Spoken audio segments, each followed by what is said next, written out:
अथर्व, वेदा कुठे रे? ती वरती रूम मध्ये असेल का? मी तिच्यासाठी खाऊ आणला होता.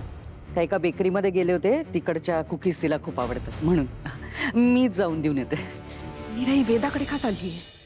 थांबवू तिला. थांबा.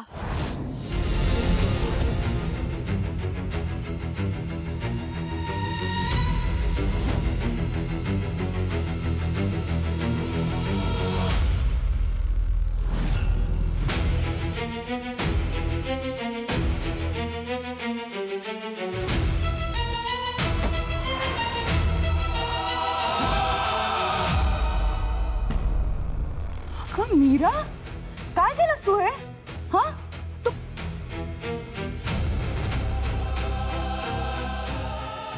अथर्व, काय चाललंय तिचं? हा आता या सगळ्यात माझा काय दोष सांग तू मला. इतकी विचित्र वागते ना, डोक्यावर परिणाम झालाय तिच्या. शांत हो आई. अशी कशी शांत राहू अथर्व? बोलतो मी तिच्याशी. बोल. मीरा, मीरा, याला नक्की काय झालंय? हा हल्ली माझ्या बाजूने ठामपणे बोलत नाही, प्रत्येक वेळी विषय टाळतो. काहीतरी बिनसलंय. अजून किती दिवस हे नाटक करायचंय मीरा? हे बघ, मी किती प्रयत्न केला ना, पण जर ती बाई माझ्या समोर आली तर मी माझे इमोशन्स नाही लपवू शकत. दिसतं ते माझ्या चेहऱ्यावर. तुझा कंट्रोल सुटला ना, तसाच माझाही कंट्रोल सुटू शकतो आज नाही तर उद्या. तेव्हा काय करायचं? एकतर त्या बाईचा काही अंदाज लावता येत नाही, त्यात तू मला काही सांगत नाहीस. एनिवे, मी तिच्याकडून आश्रमाच्या किल्ल्या परत घेऊन आलोय. वेदाचे बाबा, तुम्ही असं का केलं?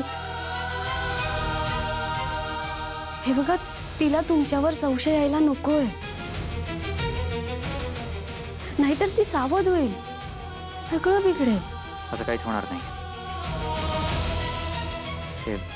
ते विलची फॉर्मॅलिटी करण्यासाठी किल्ले आणि फाईल्स हव्या होत्या असं सांगितले तिला.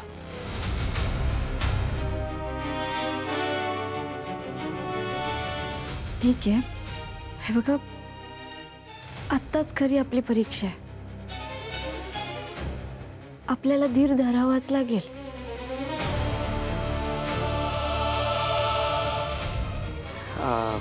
बाय द वे, आज एक खूप विचित्र गोष्ट घडली. काय झालं? मी एकटा होतो मागे, तेव्हा मला आजीचा आवाज ऐकू आला. आजी आली होती? नाही, सॉरी, तुझी आजी नाही, माझी आजी. ती लहानपणी मला एक गोष्ट सांगायची, चिटकणीची. तीच गोष्ट मला परत ऐकू आली आज. एनिवे, मला हे सगळं खूप विचित्र वाटलं. काय घडलं मला कळलंच नाही. मीरा, त्यांना विचार कुठली गोष्ट ते. वेदाचे बाबा, कुठली गोष्ट मला सांगा ना. एक राजा असतो, त्याचं एक साम्राज्य असतं. त्या चिटकणीची वाईट नजर पडते त्या साम्राज्यावर. सो ती त्या राजाला मारायचा प्रयत्न करते. पण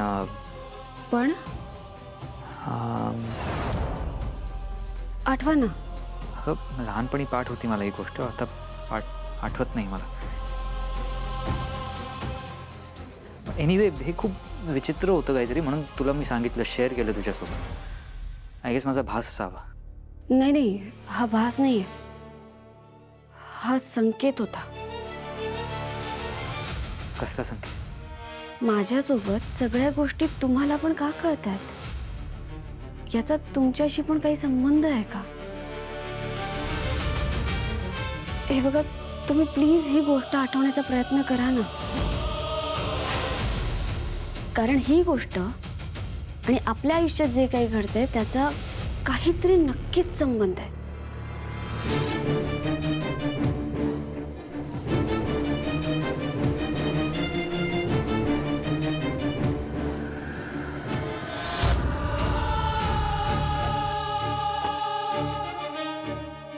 मीरा आणि अंबिकाला माझं खरं रूप कळलंय तर त्यांना असं वाटत असेल की त्या जिंकल्या. पण ही मंजिरी आजवर कधी हरली नाहीये आणि यापुढे हरणार नाही. चिरतरुण होण्याचं माझं स्वप्न मी सत्यात उतरवणारच. ही लढाई वाटते तितकी सोपी नाहीये. आपण मंजिरीशी सामान्य माणूस म्हणून नाही लढू शकत. आपल्याला काहीतरी वेगळा मार्ग शोधावा लागेल. मीरा, ज्या पद्धतीने गोष्टी समोर येत आहेत दिवसेंदिवस कन्फ्युजन वाढत चाललंय.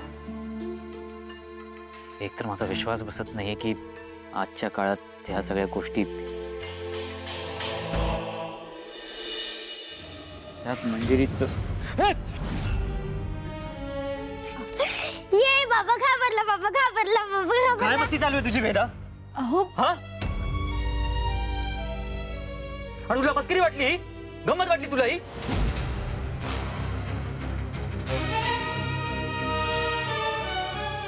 आणि हा मास्क कुठून आला?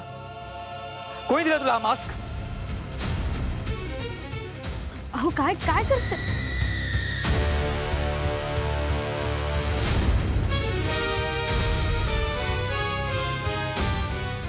वेदम काही नाही. हा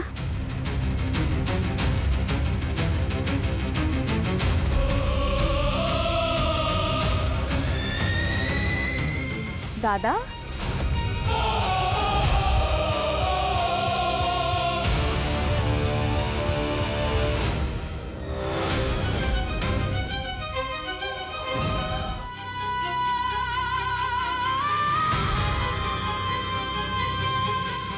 मॅडम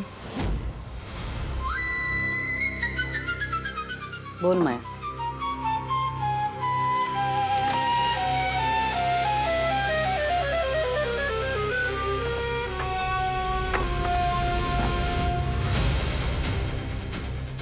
माझं ठरलंय. मी मॅडमच्याच बाजूने असणार.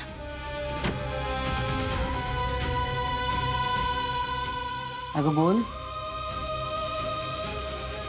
सासूबाईंना असं वाटतं की या घरात सगळ्यात जास्त पॉवरफुल फक्त मीरा आहे. तिच्याकडे सगळी शक्ती आहे. तुम्ही म्हाताऱ्या वाघीण झालात. म्हातारी वाघीण?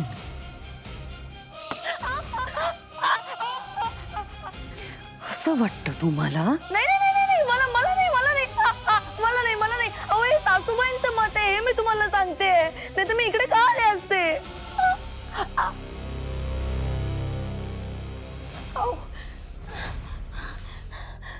आणखी काय वाटतं ग नर्मदाला? अहो तुमची भीतीच नाहीये. हे माझं मत नाहीये. हे सासूबाईंचं मत आहे असंच म्हणायचंय मला.